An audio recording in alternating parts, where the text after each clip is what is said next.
Story with Binaca. सुनिए कहानी Binaca की जुबानी। पौराणिक कथा में आज आप सुनिए नरक चतुर्दशी या रूप चौदस की कथा। दीपावली पर्व के ठीक एक दिन पहले मनाई जाने वाली नरक चतुर्दशी को छोटी दीपावली, रूप चौदस और काली चतुर्दशी भी कहा जाता है। मान्यता है कि कार्तिक कृष्ण चतुर्दशी के दिन विधि विधान से पूजा करने वालों को सभी पापों से मुक्ति मिल जाती है। इसी दिन शाम को दीपदान की भी प्रथा है, जिसे यमराज के लिए किया जाता है। इस पर्व का जो महत्व है, उस दृष्टि से भी ये काफी महत्वपूर्ण त्योहार है। ये 5 पर्वों की श्रृंखला के मध्य वाले दिन का त्योहार है।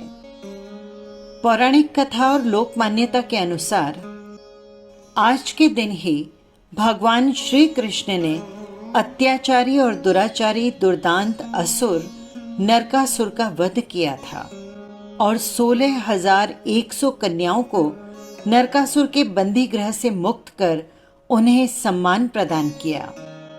इसी के उपलक्ष्य में दियों की बारात सजाई जाती है। इसी व्रत और पूजा के संदर्भ में एक कथा और है। रंती देव नामक एक पुण्यात्मा और धर्मात्मा राजा थे। उन्होंने अनजाने में भी कभी कोई पाप नहीं किया, लेकिन जब मृत्यु का समय आया तो उनके समक्ष यमदूत आ खड़ा हुआ। यमदूत को सामने देखकर राजा अचंभित हुए और बोले, मैंने कभी कोई पाप कर्म नहीं किया, फिर आप लोग मुझे लेने क्यों आए हैं? क्योंकि आपके यहाँ आने का मतलब है कि मुझे नर्क में जाना होगा। आप कृपया मुझे ये बताएं कि मेरे किस अपराध के कारण मुझे नर्क में जाना पड़ रहा है। ये सुनकर यमदूत ने कहा, हे राजन, एक बार आपके द्वार से एक ब्राह्मण भूखा लौट गया था। ये उसी पाप कर्म का फल है। इसके बाद राजा ने यमदूत से 1 वर्ष का समय मांगा। तब यमदूतों ने राजा को 1 वर्ष की मोहलत दे दी। राजा अपनी परेशानी को लेकर ऋषियों के पास पहुंचे और उन्हें अपनी सारी कहानी सुनाकर उनसे इस पाप की मुक्ति का उपाय पूछा। तब ऋषि ने बताया कि कार्तिक मास के कृष्ण पक्ष की चतुर्दशी का व्रत करें, ब्राह्मणों को भोजन करवाएं और उनके प्रति हुए अपने अपराधों के लिए क्षमा याचना करें।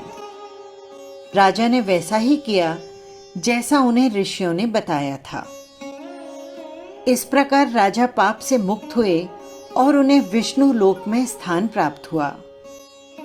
उसी दिन से पाप और नर्क से मुक्ति हेतु भूलोक में कार्तिक चतुर्दशी के दिन ये व्रत प्रचलित हुआ। एक मान्यता ये भी है, इस दिन सूर्यास्त के पश्चात अपने घरों के दरवाजे पर यमराज के निमित्त 14 दीपक जलाकर दक्षिण दिशा में उनका मुंह करके रखने से उस घर में अकाल मृत्यु नहीं होती। पौराणिक कथा और लोक मान्यता के अनुसार इसे रूप चौदस भी कहा जाता है और ये मान्यता भी है कि रूप चौदस का दिन सौंदर्य को निखारने का दिन होता है। इस दिन सूर्योदय से पूर्व दीपक जलाकर स्नान की जाती है और उससे पहले शरीर पर तेल की मालिश की जाती है।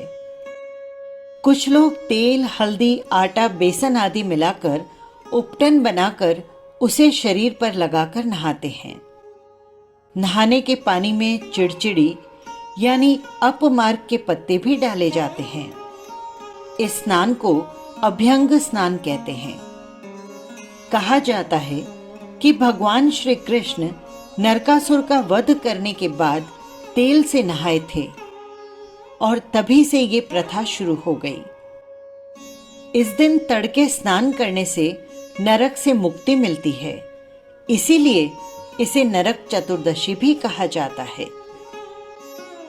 ये भी मान्यता है कि चतुर्दशी का पूजन कर अकाल मृत्यु से मुक्ति तथा निरोगी काया के लिए यमराज की पूजा की जाती है और रात को 14 दीपक प्रज्वलित किए जाते हैं। इति कथा संपन्न। आप सभी को दीपावली की अग्रिम शुभकामनाएं। फिर मिलेंगे किसी नई कथा या कहानी के साथ। नमस्कार।